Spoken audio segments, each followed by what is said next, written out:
പ്രതാപ, എന്താ എന്താ ചേച്ചി എന്താ ചേച്ചി എന്തിനാ വിളിച്ചേ? പ്രതാപ, നിന്നെ ഞാൻ ഒരു ജോലി ഏൽപ്പിക്കാൻ പോവാ. നീ അത് ഭംഗിയായി ചെയ്യണം. ചേച്ചി ഒരു കാര്യം ഏൽപ്പിച്ചാൽ ഞാനത് വൃത്തിയായിട്ട് ചെയ്യുമെന്ന് ചേച്ചിക്ക് അറിയാലോ. പിന്നെന്തിനാ പ്രത്യേകിച്ച് പറയുന്നേ? ഇതിത്തിരി റിസ്ക് ഉള്ള പരിപാടിയാ. എത്ര റിസ്ക് ഉള്ള കാര്യമാണെങ്കിലും പ്രതാപൻ അത് ചെയ്തിരിക്കും ചേച്ചി. ചേച്ചി കാര്യം പറ. പ്രതാപ, എനിക്കൊരു വീഡിയോ വേണം. വീഡിയോയോ? എന്ത് വീഡിയോ? നീ ഒരു വീഡിയോ റെക്കോർഡ് ചെയ്ത് എനിക്ക് തരണം. ഞാൻ എന്ത് വീഡിയോ റെക്കോർഡ് ചെയ്യണ്ടേ? ഒരു ലവ് സീൻ.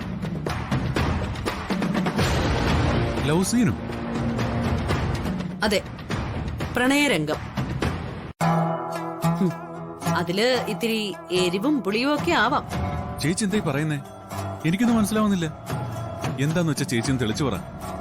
പറയാം, തെളിച്ചു തന്നെ.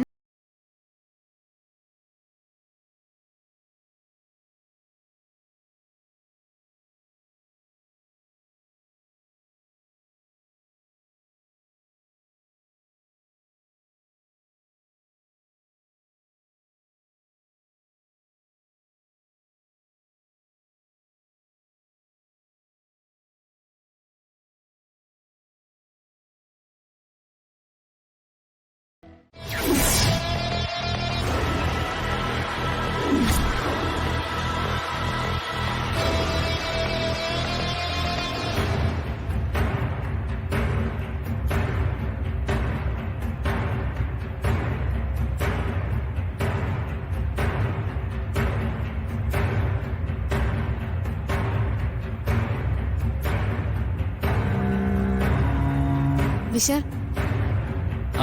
എന്താ ജാസ്മിൻ? വിശാൽ, ഞാനൊന്ന് ഷോപ്പിങ്ങിന് പോവാ. വിശാൽ വരുന്നുണ്ടോ എന്റെ ഒപ്പം? സോറി ജാസ്മിൻ, കണ്ടില്ലേ ഞാൻ നല്ല തിരക്കില്ല. താൻ ആ പാർവതിയോ ഗാർഗിയോ കൂട്ടിക്കൊണ്ടോ നോക്ക്. ഓ, അവരൊന്നും കൂട്ടിക്കൊണ്ടുപോയി ശരിയാവില്ല. കണ്ടില്ലേ, പാർവതി അവിടെ തിരക്കാണെന്നും പറഞ്ഞ് ഒഴിഞ്ഞു മാറാൻ നിൽക്കുക. ഇനി അവളെ നിർബന്ധിക്കാനൊന്നും ഞാനില്ല. അവള് വീണ്ടും അങ്ങനെ പറഞ്ഞു? ഇല്ല, എന്നാലും വിശാൽ എന്റെ ഒപ്പം വന്നാ മതി. മോളെ, ഞാൻ പറഞ്ഞ കാര്യം ഒരിക്കൽ കൂടി ഓർമ്മിപ്പിക്കാനാണ് ഞാൻ വന്നത്. അമ്മേ, ഞാൻ ആകെ മാനസിക പ്രയാസത്തിലാ. ജാസ്മിന്റെ പദ്ധതിയെ എങ്ങനെ തടയണമെന്നുള്ള ചിന്തയില്ല ഞാൻ. പക്ഷേ എന്റെ മുന്നിൽ ഒരു മാർഗവും ഞാൻ കാണുന്നില്ല. വിശാലിനെ ആ വിവാഹത്തിൽ നിന്നും രക്ഷപ്പെടുത്തണമെങ്കിൽ ജാസ്മിന്റെ വിവാഹം നിശ്ചയിച്ച പയ്യനുമായി തന്നെ നടക്കണം. ജാസ്മിൻ എന്നെ വെല്ലുവിളിച്ചിരിക്കുവാ.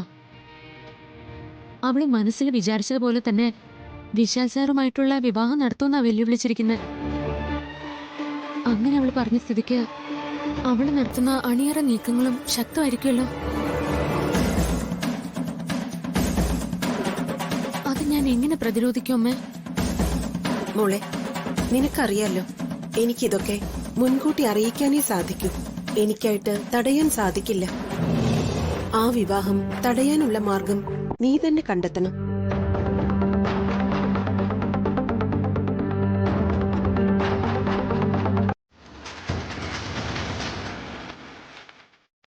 എന്റെ ആഗ്രഹം വിശാൽ സാധിച്ചു തരുവോ ഇല്ലയോ, അത് മാത്രം അറിഞ്ഞാ മതി.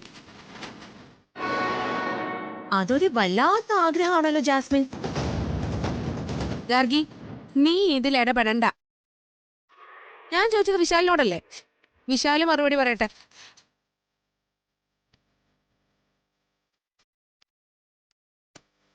വിശാൽ സാർ, ഇന്ന് കഴിഞ്ഞാൽ ജാസ്മിൻ വിവാഹം കഴിച്ച് മറ്റൊരു വീട്ടിലേക്ക് പോവല്ലേ, മറ്റൊരാളുടെ ഭാര്യയാവുമല്ലേ. അന്നേരം ഇവൾക്ക് ഈ ആഗ്രഹങ്ങളൊന്നും വിശാൽ സാറിനോട് പറയാൻ സാധിക്കില്ലല്ലോ. അതുകൊണ്ട് വിശാൽ സാർ തന്നെ ജാസ്മിന് മെഹന്തി അണിയിച്ചോളൂ. ഞാൻ ഇവിടം വിട്ട് മറ്റൊരു വീട്ടിലേക്ക് പോകുന്നാണോ പാർവതി നീ കരുതുന്നത്? മറ്റൊരാളുടെ ഭാര്യ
അല്ല വിപിനും പല്ലവിയും അവര് വരും.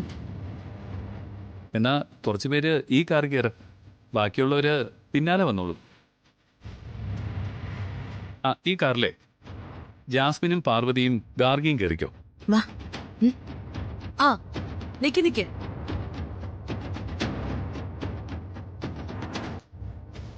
ഒരു പ്രധാനപ്പെട്ട കാര്യം പറയാനുണ്ട്.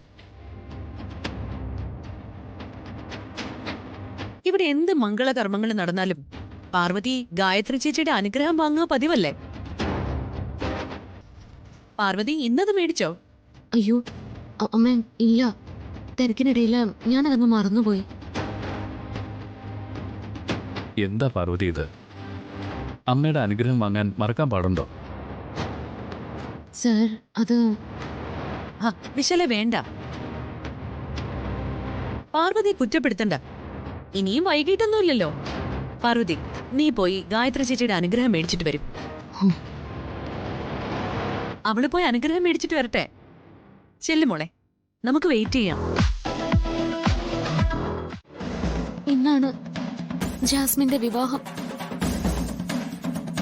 ഏതാനും നിമിഷങ്ങൾ കഴിയുമ്പോൾ വിവാഹ മുഹൂർത്തമായി.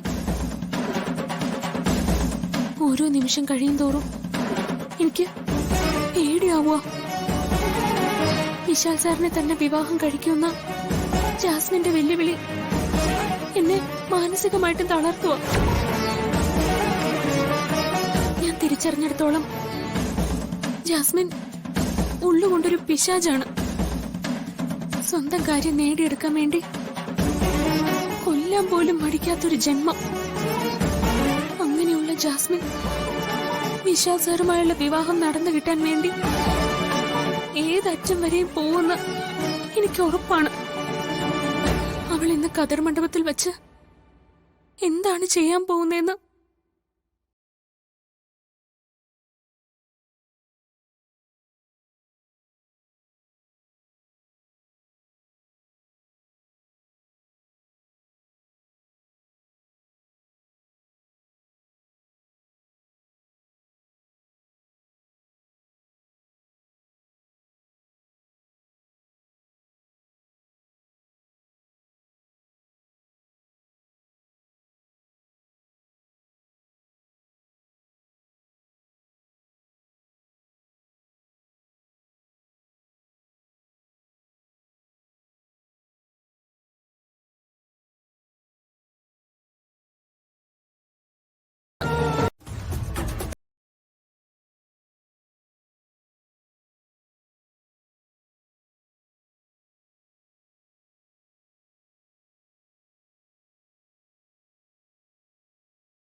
അച്ഛനോട് അമ്മയുടെ അനുഗ്രഹം വാങ്ങിച്ചോട്ടെ. ആയിക്കോട്ടെ.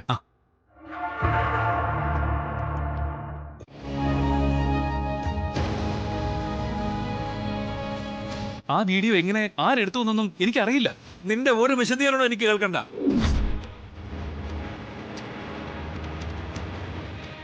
നീ കാരണം നാണം കെട്ടത് ഞാനും എന്റെ മോളുമാണ്. ഇവിടെ മുടങ്ങി തന്നെ മോളുടെ വിവാഹം.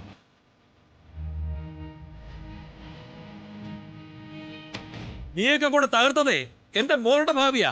അയ്യോ, നിന്നെ ഒന്നിനും ഞാൻ വെറുതെ വിടില്ല. എല്ലാത്തിനും ഞാൻ ജയിലിൽ കയറ്റും. പ്രഭാവതി, നീയാ ഒന്നാം പ്രതി.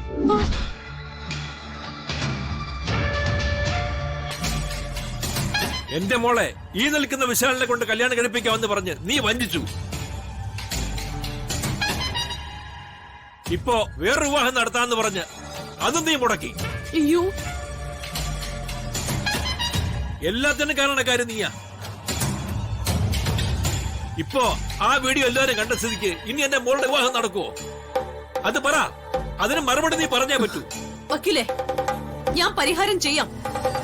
ഞാൻ ഇപ്പൊ തന്നെ പരിഹാരം ചെയ്യാം. ആ,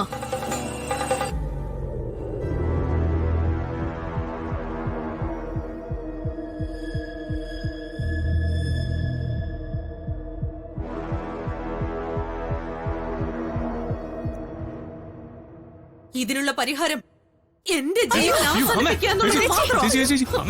അടുക്കരുത്, അടുക്കരുതെന്നാ പറഞ്ഞത്. ചേച്ചി അബദ്ധമൊന്നും കാണിക്കല്ലേ ചേച്ചി. വേണ്ട അമ്മേ. ചേച്ചി അയ്യോ പറയുന്നേ ചേച്ചി. അയ്യോ,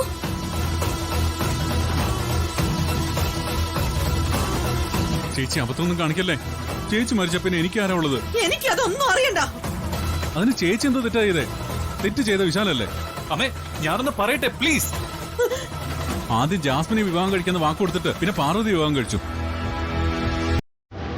അല്ലേ? ഇപ്പൊ ചേച്ചി കഷ്ടപ്പെട്ടൊരു പയ്യനെ ജാസ്മിന് വേണ്ടി കൊണ്ടുവന്നിട്ട് അത് മുടങ്ങി. അത് ആര് കാരണോ? ചേച്ചി കാരണമാണോ? അല്ലല്ല, ഇവൻ കാരണമല്ലേ? അപ്പൊ പരിഹാരം കാണേണ്ട നീ തന്നെയാ.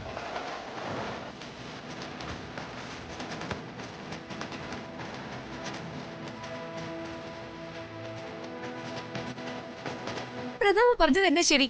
പ്രപഞ്ചം കത്തി കളയ്. സുശീലേ, അടുക്കരുത്. പ്രതാപ ചേച്ചിയുടെ കയ്യിൽ നിന്ന് കത്തി വാങ്ങി കളയ്. ചേച്ചി പ്രതാപ,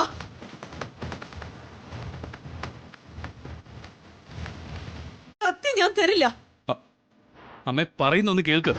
വേണ്ട, എനിക്കൊന്നും കേൾക്കണ്ട.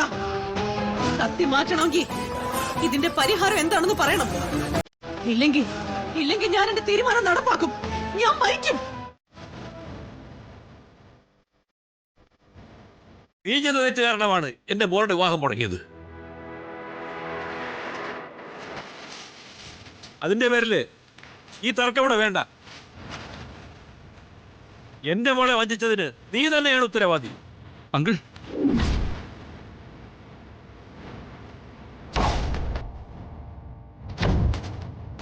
എടാ നിനക്ക്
മുമ്പ് പാർവതിയോട് ഞാനൊന്ന് ചോദിക്കട്ടെ.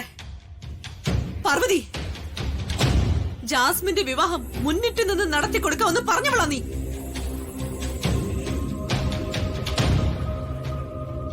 ഇപ്പൊ ഈ കല്യാണം നീ തന്നെ നടത്തി കൊടുക്കണം.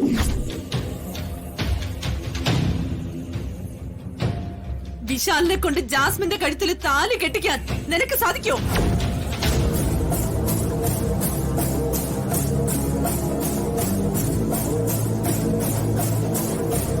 ഇല്ലെങ്കിൽ വിശാലെ, ഇനി എന്തെങ്കിലും തടസ്സങ്ങൾ വരുന്നതിന് മുൻപ് നീ വേഗം താലി കെട്ട്. തിരുമേനി താലി എടുത്തു കൊടുക്ക.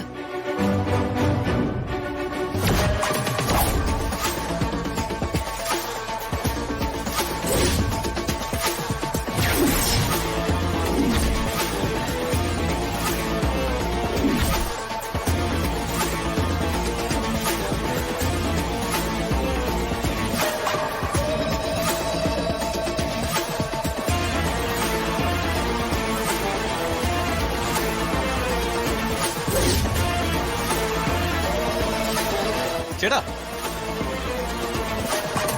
വേണ്ട.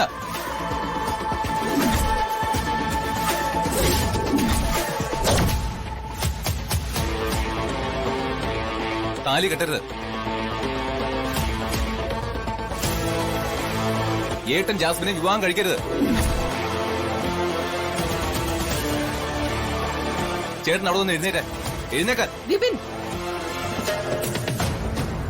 നിനക്ക് എന്താടാ, നിനക്ക് എന്താ പറ്റിയത്? നീ എന്തിനാ ഇത് തടയുന്നത്? ഒരു തെറ്റും ചെയ്യാത്ത ഏട്ടൻ എന്തിനാ ജാസ്മിനെ വിവാഹം കഴിക്കുന്നത്?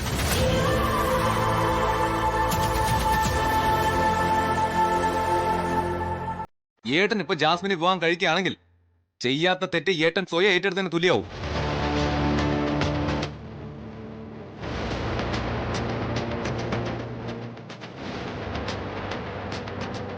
ജാസ്മിനെ ഞാൻ വിവാഹം കഴിക്കാം.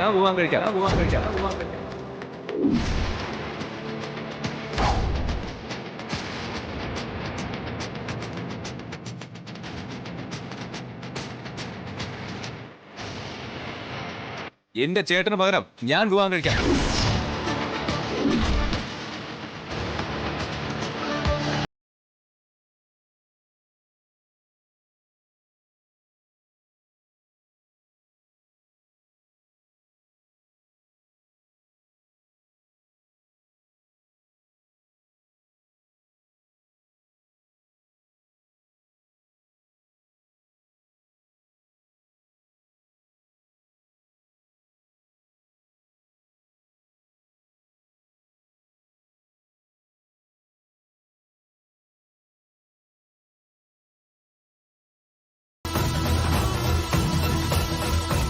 അതെല്ലാം ഒഴിവാക്കണമെങ്കിൽ ജാസ്മിനെ വിപിൻ വിവാഹം കഴിക്കുകയല്ലേ മാർഗമുള്ളൂ. അപ്പൊ വിപിന്റെ ജീവിതമോ? എന്റെ മോൻ ജീവിതകാലം മുഴുവൻ ദുഃഖിക്കുന്നത് കാണാൻ എന്നെ കൊണ്ട് കഴിയില്ല വിശാലെ. അമ്മയുടെ ഈ വിഷമം ഒഴിവാകണമെങ്കിൽ, ഇതിന് ഒരു പരിഹാരം കാണണമെങ്കിൽ അത് ജാസ്മിനും അവളുടെ ഡാഡിയും വിചാരിച്ച മാത്രമേ സാധിക്കൂ. അവര് രണ്ടുപേരും ക്ഷമിക്കാൻ തയ്യാറായ, വിവാഹത്തിൽ നിന്ന് സ്വയം പിന്മാറിയ എല്ലാ പ്രശ്നങ്ങളും അവസാനിക്കും. ശരിയാ, പാർവതി പറഞ്ഞതാ ഇനിയുള്ള ഏക മാർഗം.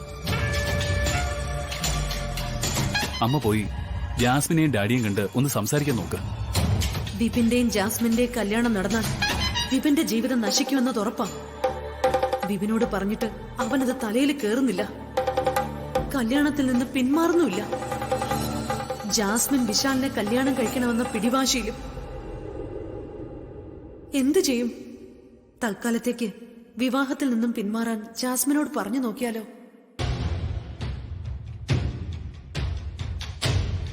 അമ്മ പോയി ജാസ്മിനെ കാര്യങ്ങൾ പറഞ്ഞ് ബോധ്യപ്പെടുത്താൻ നോക്ക്.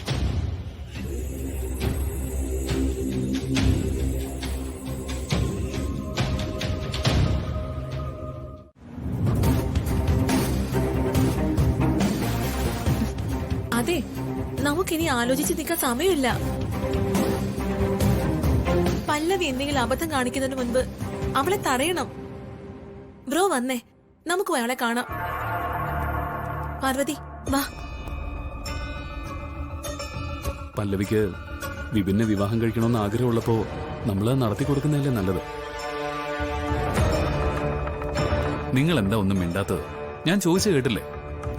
എന്റെ പൊന്നു ബ്രോ, അല്ലെങ്കിൽ തന്നെ നമ്മളിപ്പോ അഴിയാക്കുരുക്കിൽ അകപ്പെട്ടിരിക്കുന്നേ. അതൊരു വിധം സോൾവ് ചെയ്ത് വരുന്നേ ഉള്ളൂ. അതിനിടയ്ക്ക് ബ്രോയായിട്ട് കൂടുതൽ പ്രശ്നങ്ങൾ ഉണ്ടാക്കരുത്. അല്ല ഗാർഗി, അത് ബ്രോ, വിപിനും പല്ലവിയും തമ്മിലുള്ള വിവാഹം എങ്ങനെ നടത്തി കൊടുക്കുമെന്നാ ബ്രോ പറയുന്നേ? ആ വിവാഹം നടത്തണമെന്ന് പല്ലവിക്ക് മാത്രം ആഗ്രഹം തോന്നിയാ മതിയോ? പല്ലവിയെ വിവാഹം കഴിക്കണമെന്ന് വിപിനും കൂടി താല്പര്യം തോന്നണ്ടേ? അതിപ്പോ നമുക്ക് അവനോട് ചോദിക്കാമല്ലോ. ചോദിക്കണമെന്ന് ഇല്ല വിശാൽ സർ. പല്ലവി വിവാഹം കഴിക്കാൻ വിപിന് തീരെ ഇഷ്ടല്ല. അത് പാർവതിക്ക് എങ്ങനെ അറിയാം? നിങ്ങൾ വിപിനോട് അഭിപ്രായം ചോദിച്ചായിരുന്നോ? ഇപ്പോ ഞങ്ങൾ വിപിനോട് ഈ വിഷയം സംസാരിച്ചിട്ടില്ല. പക്ഷേ വിപിനോട് പല്ലവി പല പ്രാവശ്യം അവളുടെ ആഗ്രഹം പറയുന്നതും വിപിൻ അവളുടെ ആഗ്രഹത്തെ തള്ളി പറയുന്നതും പല്ലവി വിവാഹം കഴിക്കാൻ ആഗ്രഹമില്ലെന്നും അവൻ അവളുടെ മുഖത്ത് നോക്കി പറയുന്നത് ഞാൻ നേരിട്ട് കണ്ടിട്ടുള്ളതാ. വിപിനെ വിവാഹം കഴിക്കണമെന്നുള്ള ആഗ്രഹം പല്ലവി ഉപേക്ഷിക്കണമെന്ന് ഞാൻ പല്ലവിയെ ഉപദേശിക്കുകയും ചെയ്തിട്ടുണ്ട്. ഇപ്പോഴും ഞാൻ ഇത് തന്നെ അവളോട് പറഞ്ഞുകൊണ്ടിരിക്കുന്നത്. പക്ഷെ അവളത് കേൾക്കാൻ കൂട്ടാക്കുന്നില്ല. അല്ല, അപ്പോ ഇപ്പൊ വിപിൻ ജാസ്മിനെ വിവാഹം കഴിക്കാൻ പോകുന്നതും അവന്റെ പൂർണ്ണമായ ഇഷ്ടം കൊണ്ടല്ലല്ലോ. ബ്രോ, ജാസ്മിനെ വിവാഹം കഴിക്കാമെന്നുള്ള തീരുമാനം വിപിൻ സ്വയം എടുത്തതാ. അത് അവനെ കൊണ്ട് നിർബന്ധിപ്പിച്ചെടുപ്പിച്ചതൊന്നുമല്ല. പക്ഷേ പല്ലവിയുടെ കാര്യത്തിൽ അതല്ലല്ലോ. ഇതിലെന്ത് തീരുമാനം എടുക്കണമെന്ന് എനിക്കറിയില്ല. കൂടുതൽ ആലോചിക്കാനൊന്നുമില്ല. വിപിൻ ജാസ്മിനെ വിവാഹം കഴിക്കാൻ മുന്നോട്ട് വന്ന സ്ഥിതിക്ക് അത് തന്നെ നടക്കട്ടെ. എല്ലാം ശുഭമായി തീർന്നു എന്നായിരിക്കും നിങ്ങൾ കരുതുന്നത്. ഇല്ല പാർവതി, ഒന്നും തീർന്നിട്ടില്ല. ഇന്നിവിടെ നടക്കാൻ പോകുന്നത് വിശാലും ജാസ്മിനും തമ്മിലുള്ള വിവാഹം തന്നെയായിരിക്കും. വിശാലിനെ ഞാൻ സ്വന്തമാക്കിയിരിക്കും പാർവതി. നിങ്ങൾ എല്ലാരും ഇവിടെ വന്ന് നിൽക്കാണോ? എന്താ ഇവിടെ ഒരു ചർച്ച? എടാ, പല്ലവിയെ നിനക്ക് വിവാഹം കഴിക്കണമെന്ന് ആഗ്രഹമുണ്ടെന്നറിഞ്ഞു. എന്താ നിന്റെ അഭിപ്രായം? ചേട്ടാ, വെറുതെ അതൊന്നും സംസാരിച്ച് സമയം പാഴാക്കാനില്ല. നിങ്ങൾ വന്നേ, താലി കെട്ട് നടത്തണം. ജാസ്മിനെ വിവാഹം കഴിക്കാൻ എന്റെ വിധി. അത് നടക്കട്ടെ. മോനെ, നീ എനിക്ക് വേണ്ടി. അതെ, കരച്ചില് സെന്റിമെന്റ്സ് ഒക്കെ പിന്നീടാവാം. എല്ലാരും വന്നേ.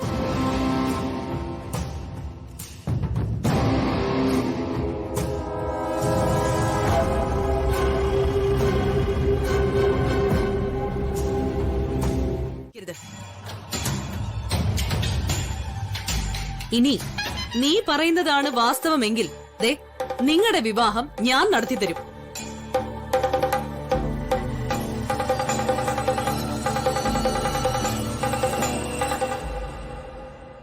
അതിന് പല്ലവി പറയുന്നതിൽ വാസ്തവം ഉണ്ടെന്ന് എങ്ങനെ തെളിയിക്കും? അതിന് നമ്മുടെ ഡോക്ടർ ഇവിടെ എത്തിയിട്ടുണ്ടല്ലോ. ഡോക്ടറെ,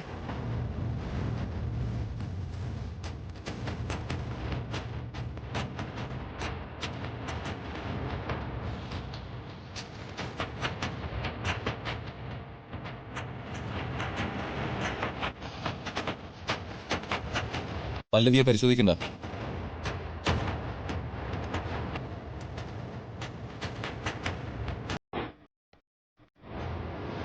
പല്ലവി പറഞ്ഞത് സത്യം തന്നെയാ.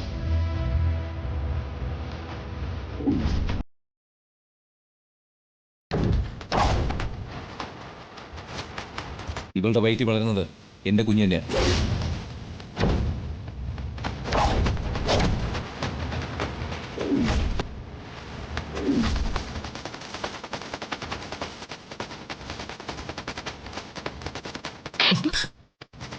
വിശാൽ, ഇങ്ങനൊരു ബന്ധം നിങ്ങൾ തമ്മിൽ ഉണ്ടായിരുന്നിട്ടും നീ പല്ലവി ഒഴിവാക്കി ജാസ്മിനെ കല്യാണം കഴിക്കാൻ തയ്യാറായല്ലേ?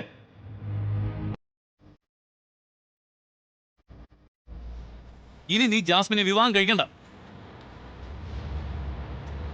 നീ താലി കെട്ടേണ്ടത് പല്ലവിയാ. അവളുടെ കഴുത്തില് താലി കെട്ട.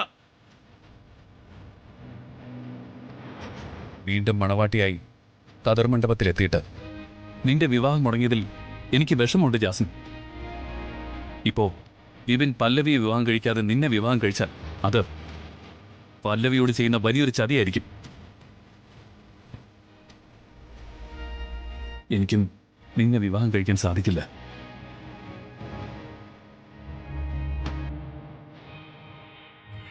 എന്തായാലും വിപിനും പല്ലവിയും തമ്മിലുള്ള വിവാഹം നടക്കട്ടെ.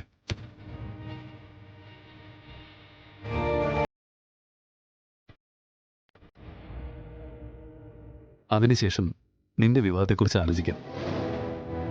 നിന്നെയൊക്കെ ഞാൻ എണ്ണി എണ്ണി കണക്ക് പറയിപ്പിക്കും. നോക്കിക്കോ. വാ മോളെ.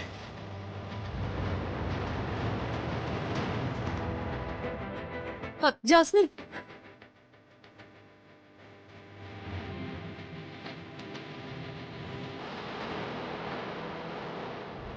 പല്ലവി ഇരിക്കെ.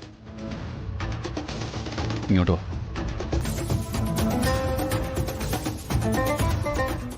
ഞാനത് ചെയ്ത് നീ ഒന്നും ന്യായീകരിക്കണ്ട. ആണുങ്ങളായാലേ കുറച്ച് ബുദ്ധിയും തന്റെ ഇടമൊക്കെ വേണം. നിനക്കതില്ലാതെ പോയല്ലോ. ഏതായാലും നിനക്കൊരു അബദ്ധം പറ്റി. അത് ഇരു ചെവി അറിയാതെ നീ സോൾവ് ചെയ്യണമായിരുന്നു. ഒരു ഗുളികയിൽ തീരാവുന്ന പ്രശ്ന ഇപ്പൊ കല്യാണത്തിൽ കലാശിച്ചത്. ആന്റി ആന്റി എന്തറിഞ്ഞിട്ട് ഈ വർത്തമാനം പറയുന്നത്? എനിക്ക് ആന്റി ഉദ്ദേശിക്കുന്ന പോലെ ഒരു അബദ്ധവും പറ്റിയിട്ടില്ല. വേണ്ട വേണ്ട, നീ വീണെടുത്ത് കിടന്ന് ഉരുളണ്ട. ഏതായാലും പല്ലവിയുടെ കയ്യിലായി നിന്റെ ജീവിതം. അവളുടെ വാശി അവള് സാധിച്ചെടുത്തു. നീ വിട്ടിയാ പമ്പര വിട്ടി. ഇടം നിസ്സാരയായ ഒരു പെണ്ണിന് മുന്നിൽ പരാജയപ്പെട്ട നിന്നെ ഇനി എന്തിനു കൊള്ളാം? എല്ലാത്തിനും കാരണക്കാരി അവളാ, ആ പാർവതി. ഒരു ഗതിയും പറുഗതിയും ഇല്ലാത്ത അവളെ നിന്റെ ചേട്ടൻ ഇങ്ങോട്ട് കൊണ്ടുവന്നില്ലായിരുന്നെങ്കിലേ നിന്റെ ലൈഫ് ഇങ്ങനെ നശിക്കില്ലായിരുന്നു. ആന്റി ഒന്ന് പോകുന്നുണ്ടോ? നീ എന്റെ മുമ്പിൽ ശബ്ദം ഉയർത്തിയിട്ട് കാര്യമൊന്നുമില്ല. നീ കാരണം നഷ്ടപ്പെട്ടതേ ഈ കുടുംബത്തിന്റെ അഭിമാനം. ഇപ്പൊ ഈ കുടുംബത്തിലുള്ളവർക്ക് ആർക്കും പുറത്തിറങ്ങി നടക്കാൻ പറ്റാത്ത അവസ്ഥയായിട്ടുണ്ട്. ഇറങ്ങിയ ആൾക്കാർ കളിയാക്കും. ഓരോന്നോരോന്നായിട്ട് കുത്തി കുത്തി ചോദിക്കും. അതിനൊക്കെ എന്ത് മറുപടി പറയും? എന്തായാലും മാനം കപ്പൽ കയറി. ആന്റി അതിനെ എങ്ങനെ തിരികെ പിടിക്കുമെന്ന് എനിക്കറിയില്ല.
വിപിൻ സാറേ, എന്നെ ഒഴിവാക്കാൻ വേണ്ടി വിപിൻ സാറേ എന്തെല്ലാം കാര്യങ്ങളാ കാണിച്ചത്. എന്നിട്ടിപ്പ എന്തായി?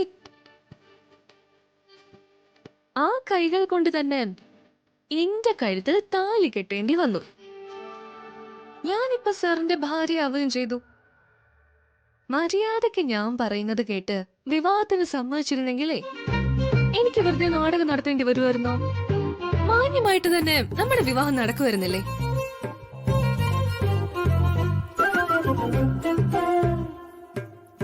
ഇപ്പൊ എന്തായി?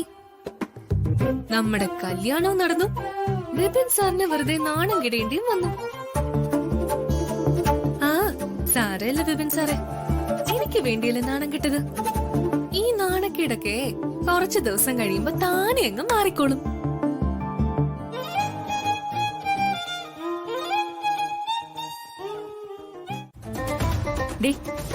ഇപ്പൊ നിനക്ക് സമാധാനായല്ലോ?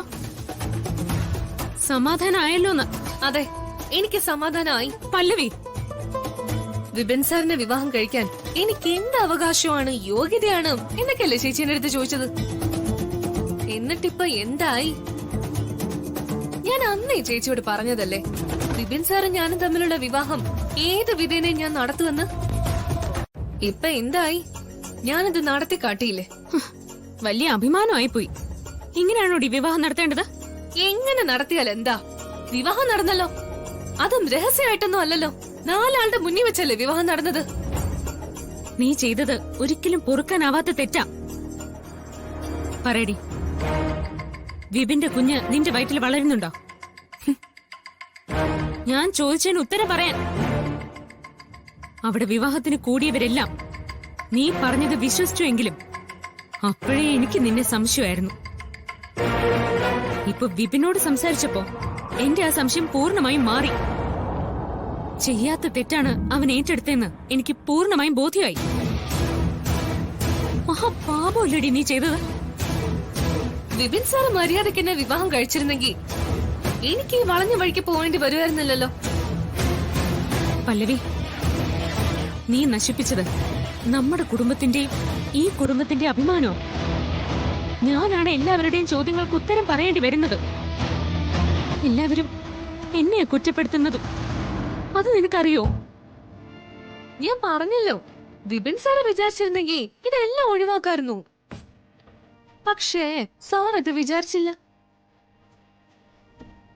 ഞാൻ എത്ര പ്രാവശ്യം എന്നെ വിവാഹം കഴിക്കണമെന്ന് പറഞ്ഞ് വിപിൻ സാറിന്റെ പുറകെ നടന്നെന്ന് അറിയോ?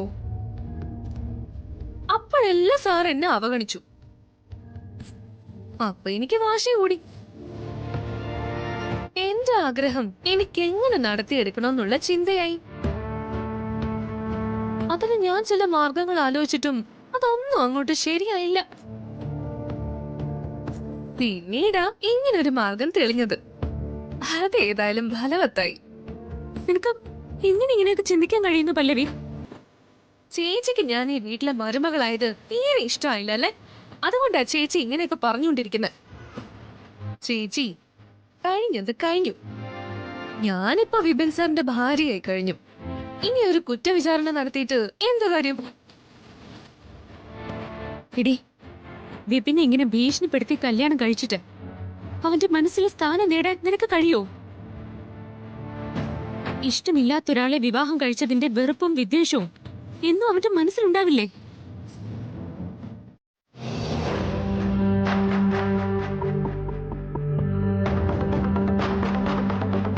മോളെ, കുറച്ചു മുമ്പ് ഞാൻ മോളോട് പറഞ്ഞതൊന്നും മോള് മനസ്സിൽ വെച്ചേക്കരുത്. അത് ചേച്ചിയുടെ വിഷമം കൊണ്ട് പറഞ്ഞു പോയതാ. പല്ലവി, ഇന്നലെ വരെ നീ ഇവിടെ കുട്ടിക്കളിയെ കഴിഞ്ഞതാ. ഇനി മുതൽ നീ അങ്ങനല്ല. കുറച്ചുകൂടെ ഉത്തരവാദിത്ത ബോധം നിനക്കുണ്ടാവണം. ഇന്ന് നിനക്കും വിപിനും ഉണ്ടായ നാണക്കേട് നിങ്ങൾ നിങ്ങളുടെ ജീവിതം കൊണ്ട് തീർക്കണം.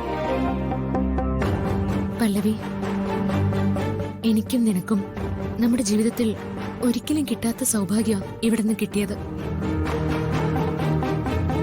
സ്വപ്നം പോലും കാണാനാവാത്ത ജീവിതം നമുക്ക് കിട്ടിയിരിക്കുന്നതും. ഈ സൗഭാഗ്യങ്ങളൊക്കെ നമുക്ക് കിട്ടിയത് നമ്മുടെ പൂർവികരുടെ സുഹൃതം കൊണ്ടാ. അത് നീ മറക്കരുത്.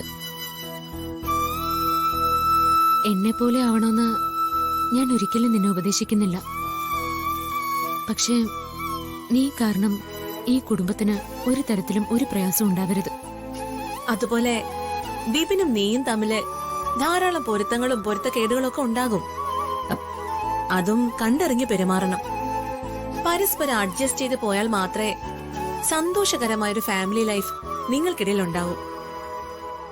അല്ല, എന്താ നിങ്ങളുടെ ഉദ്ദേശം? നേരം വെളുക്കം വരെ ഇടതും വലതും നിന്ന് എന്നെ ഉപദേശം നന്നാക്കാൻ പോവാണോ?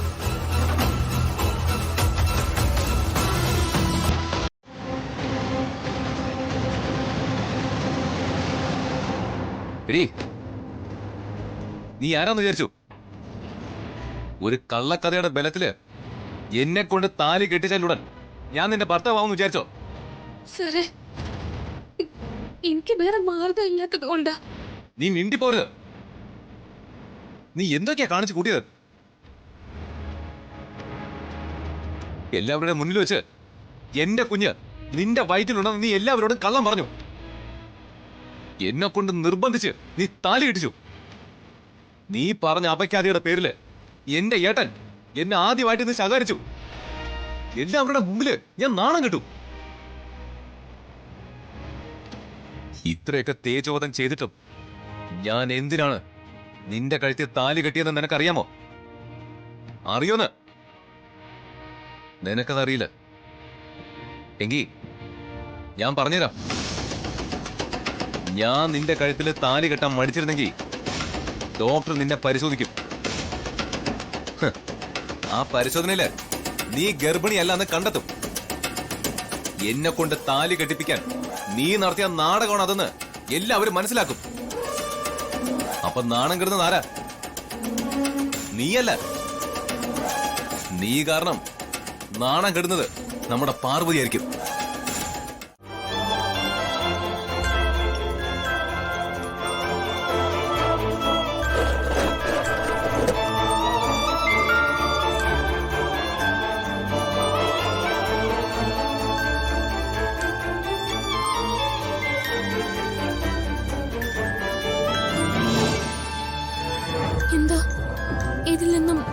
ഈ ശബ്ദം കേൾക്കുന്നത്?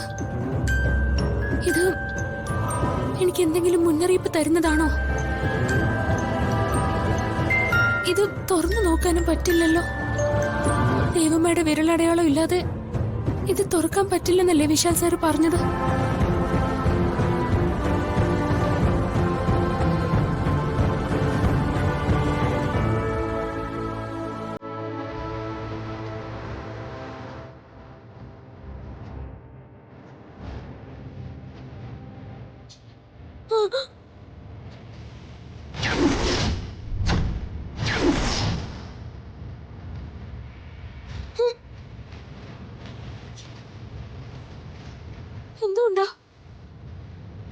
എന്തുകൊണ്ടാ മനസ്സിൽ ഇങ്ങനെ ഒരു രംഗം തെളിഞ്ഞു വന്നത്? ഇവിടെ എന്തോ അപകടം സംഭവിക്കാൻ പോവാണല്ലോ.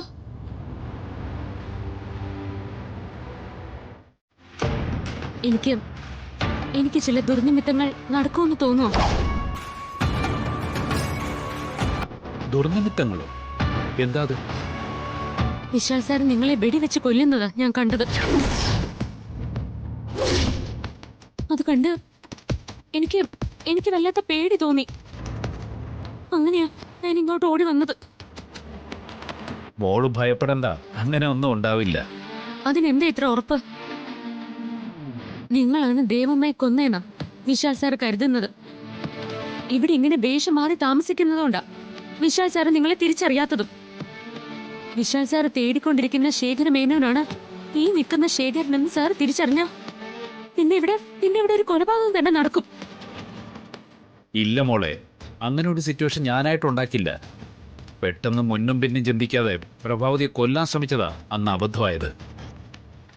അന്ന് എത്ര കഷ്ടപ്പെട്ടിട്ടാ ഞാൻ നിങ്ങളെ രക്ഷപ്പെടുത്തിയെന്ന് അറിയാലോ. എപ്പോഴും എനിക്കതിന് സാധിക്കില്ല. മോളെ, ഇനി എന്റെ ഭാഗത്തുനിന്ന് വീഴ്ച ഉണ്ടാവില്ല, അത് ഉറപ്പാ. എനിക്കിനി അതൊന്നും കേൾക്കണ്ട. നിങ്ങൾ എന്തിനിവിടെ വന്നു? നിങ്ങൾ എന്തിനാണ് പ്രഭാവതിയമ്മയെ കൊല്ലാൻ ശ്രമിച്ചത്? നിങ്ങൾ അത് പറ. അതിന്റെ പിന്നിലെ രഹസ്യം എനിക്കറിയണം. മോളെ, അത് നീ അറിഞ്ഞതുകൊണ്ട് എന്ത് കാര്യം? അറിഞ്ഞാൽ അപകടത്തിലാവുന്നത് നിന്റെ ജീവനാ. ആയിക്കോട്ടെ, എന്റെ ജീവിതം നഷ്ടപ്പെട്ടാലും വിശാൽ സാർ ഒരു കൊലപാതകയാവരുത്. അദ്ദേഹത്തിന്റെ ജീവിതം നഷ്ടപ്പെടരുത്. അതുകൊണ്ട് സത്യം നിങ്ങൾ തുറന്നു പറഞ്ഞേ മതിയാകും. ദേവമ്യ നിങ്ങൾ ഇവിടെ നിർത്താൻ എന്നോട് പറഞ്ഞത്. അതിന്റെ അടിസ്ഥാനത്തിലാ ഞാൻ നിങ്ങൾ ഇവിടെ പാർപ്പിച്ചതും. അതിന്റെ നന്ദിയെങ്കിലും നിങ്ങൾ കാണിക്കണം. എന്റെ കുട്ടി, ഞാൻ അതൊന്നും മറന്നിട്ടല്ല സംസാരിക്കുന്നത്. പക്ഷേ എനിക്കിപ്പോ മോൾ ആവശ്യപ്പെടുന്ന സത്യങ്ങൾ തുറന്നു പറയാൻ പറ്റില്ല.